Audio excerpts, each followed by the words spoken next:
সমাজের একটি বাস্তব দিক বলি, আপনার কাছে যখন কোনো পজিশন থাকবে না, মানে লিটারালি আপনার কাছে কিছু টাকা পয়সা নেই, কোনো পজিশন নেই, তখন কিন্তু আপনাকে কেউ পাত্তা দেবে না।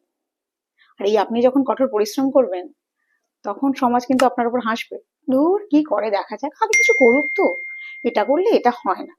আর এই আপনি যখন কঠোর পরিশ্রমের পর কোনো একটি নির্দিষ্ট পজিশনে যাবেন, তখন কিন্তু এরাই 180 ডিগ্রি ঘুরে গিয়ে বলবে, না না আমরা জানতাম, ও নিশ্চয়ই কিছু করে দেখাবে। তো সমাজের এই চারটে লোক কিন্তু আপনার চার রকম সিচুয়েশন অনুযায়ী কিন্তু তাদের ভুল বদল হয়। তো এই চারটে লোককে সাইডে রাখুন, তাদের কথা না শুনে নিজের কাজে মন দিন। लोगों का काम है कहना बट हमारा काम सुनना नहीं है। এই টার্গেটটাকে ফিক্সড করে আমরা আমাদের নিজেদের লক্ষ্যে এগিয়ে যাব। কে কি বলছে কে কি না বলছে সেটাকে ছেড়ে দিয়ে আমরা যে যেখানে আছি সব সময় প্রত্যেকদিন প্রত্যেক সেকেন্ডে ভাবো নিজেদেরকে কিভাবে আপডেট করা যায়। তো আপডেট করতে থাকুন, ভালো থাকুন, ভিডিও দেখতে থাকুন, লাইক করতে থাকুন। ধন্যবাদ।